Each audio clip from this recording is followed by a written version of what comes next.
Então, olá, estudante, seja bem-vindo e bem-vinda.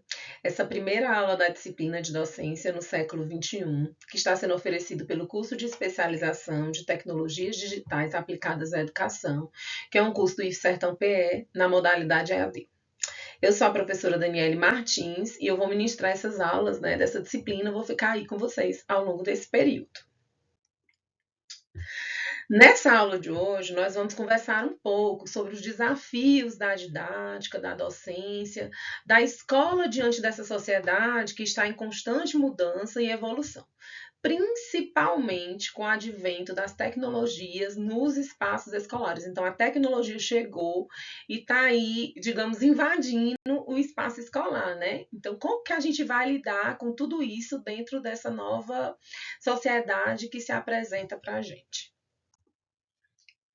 Então, inicialmente, a gente tem que lembrar que esse formato de escola que ainda hoje nós temos é o que a gente chamou de escola moderna. Né?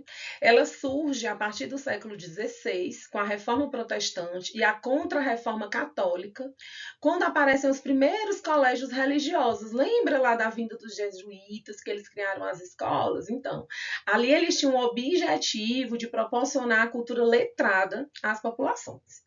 Então, nesses colégios, passava-se a empregar um modelo de ensino coletivo. A gente sai do individual, vai para o coletivo, que fosse capaz de romper, né, essa individualização, mas que ainda hoje perdura dentro da nossa sociedade. Né? Então, somente a partir da segunda metade do século XVIII, mais precisamente ali com a propagação do iluminismo, seguindo da Revolução Francesa, é que vai surgir o interesse do Estado em assumir para si a tarefa de ensinar. Então, somente no início do século XIX é que aparecem as primeiras redes públicas de ensino. E elas tinham como objetivo o quê? Elas tinham um propósito desse formato de escolarização que valoriza uma rotina, que valoriza a repetição, né? Que tem uma forma de ensinar algo tudo muito racional, né? Mas que vai ter também a presença das ideias do cartesianismo, né? E também naquela ideia dualista. Então, o que a gente pode dizer de uma forma bem objetiva o que é o pensamento cartesiano? Esse pensamento ele ditou regras para a educação ocidental desde o século XVII. Ele dava ênfase no conhecimento científico, tendo como propósito, desenvolver o pensamento racionalista a fim de produzir os avanços tecnológicos que eram requeridos pelaquela sociedade industrial. Né? Enquanto a dualidade, o que a gente pode considerar como dualidade? É uma fragmentação da escola, no qual você vai delinear dois caminhos, caminhos diferentes, a partir da classe social, onde você vai repartir ali os antagonistas. De um lado você vai ter aquele que é explorador e do outro lado você vai ter aquele que é explorado. Então, não existe uma preocupação com a emoção, né, com esse sentimento do aluno que a gente fala muito hoje, a gente conversa muito sobre isso. Já no século XX, a escola que vai sendo construída, ela passa a ser uma escola compreendida como um templo de formação da democracia. Então, por meio dela, os futuros cidadãos republicanos é que vão ser formados. Entretanto, a mais vendida é aquela ideia de igualdade de oportunidades. Só que isso é uma falácia. Isso é para disfarçar essa dominação de classe que ainda continua existindo. No final do século XX, a gente vai ter esse período aí da globalização, que é o momento quando a gente passa a ouvir falar muito sobre os índices internacionais da educação, onde a gente faz um comparativo da realidade brasileira com a realidade de, às vezes, países pequenos, como Portugal, né? E aí a gente tenta também dar uma ideia de ensino pensando no privado, né? A escola passando a se preocupar com o aluno a partir de competências e de habilidades, né? E aí, como que isso se consolida aí dentro desse início aí de século XXI? Então, assim, no final do século XX, no início do século XXI, nós vamos propagar a culpabilidade do professor, né? O professor passa a ser culpado pelo insucesso dos alunos. Porque agora a gente tem os alunos frequentando as escolas, mas só que, infelizmente, a gente tem um alto índice de evasão e de reprovação, né? E aí, o que acontece? Apesar de não ter se realizado a privatização do ensino público, a gente tem essa implantação dessa lógica de mercado. Então, a gente vai querer que a escola cumpra meta, a gente vai querer que tenha uma avaliação da unidade escolar, que tenha aferição de aprendizagem dos alunos, dentre outros dispositivos que venham a medir os índices de produtividade das escolas e também nas universidades, né? Além de gerar essa disputa em quem que vai ser o melhor, quem vai ser a melhor escola, quem vai ser a melhor sala de aula, qual é o melhor curso, né? Qual é a melhor universidade, qual é o melhor professor, qual é aquele professor que publica mais.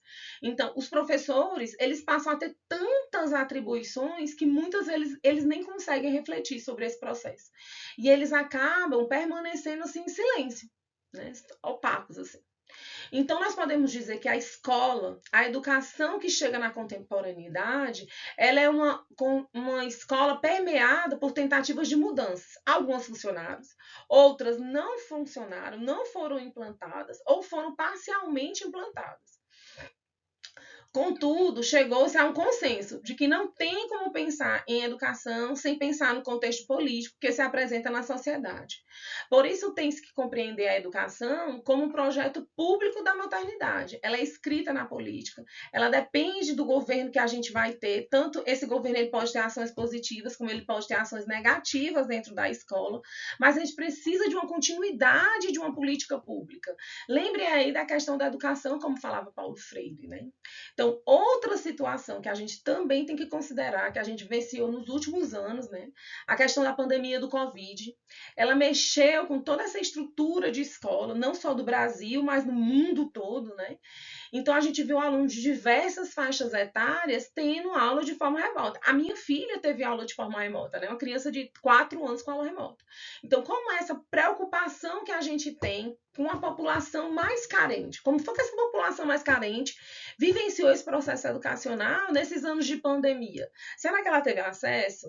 Será que ela conseguiu ter acesso à escola, né? Às atividades? Ela não tinha internet.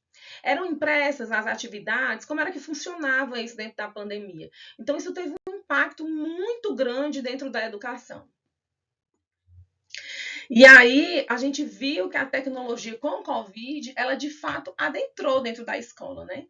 Alguns estudiosos consideram que foi muito positivo, né? Outros consideram negativo, principalmente quando a gente vai analisar essa questão de aplicativo, de software, dentre outras ferramentas tecnológicas que foram impostas, né, dentro do ambiente educacional, sem um estudo prévio, sem que verificasse de fato qual o benefício disso para a aprendizagem do aluno e também para o processo de ensino, né? Agora, também a gente pode dizer assim que fica tudo muito claro, né? Como descreveu assim Salviani alguns anos atrás, quando ele diz assim: a gente adentrou no século XXI na chamada revolução da informática, na revolução da microeletrônica ou na revolução da automação. Então, nesse contexto, diferente do que ocorre na primeira revolução industrial, com a transferência de funções manuais para as máquinas, o que está acontecendo agora é a transferência das próprias operações intelectuais para as máquinas. Olha aí o chat GPT, dentre muitos outros aplicativos de inteligência artificial.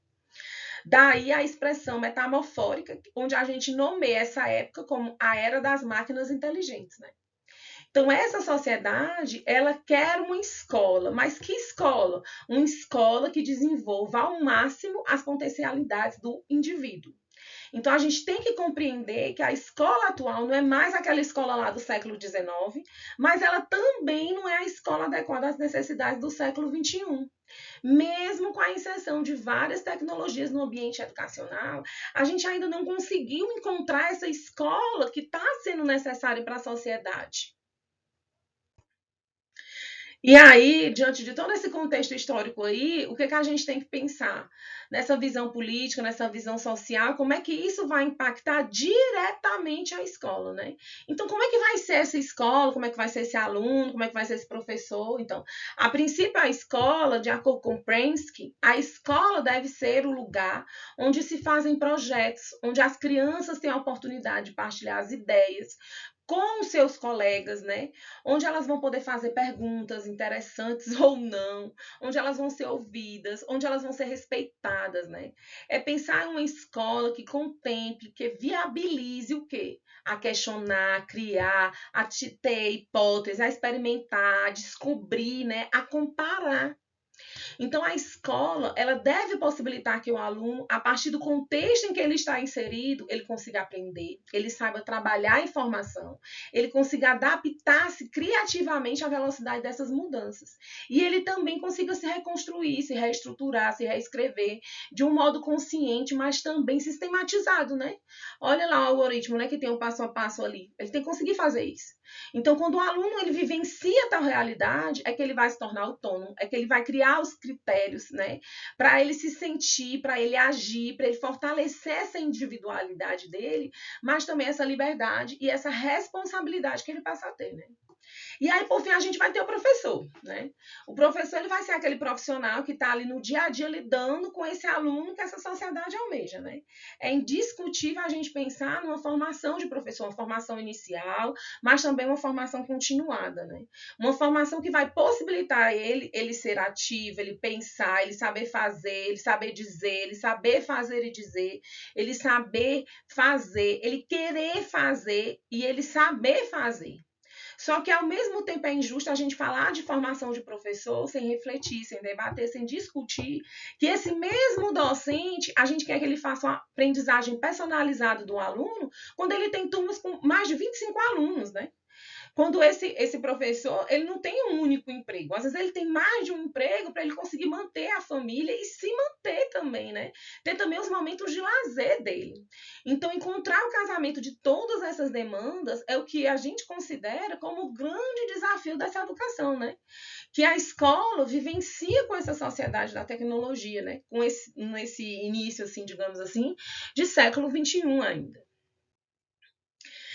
Então, assim, bem, a mensagem que eu queria trazer para vocês nessa aula é essa, né? Vocês refletirem um pouquinho, né, sobre esse contexto de sociedade. Eu utilizei o livro A Escola Pública em Crise, Inflexões, Apagamentos e Desafios, que é um livro da Carlota et al. É um livro recente, é de 2020. Também utilizei o artigo Para Além da Didática, Desafios da Escola e do Professor do Século XXI, de Lola Xavier, que foi publicado ali em 2015. Eu sugiro que vocês acessem esse material, bem como consultem a programação dessa semana que está disponível na agenda. Organizem aí os estudos de vocês. Eu sempre estou à disposição, certo? E aí, um abraço e até breve.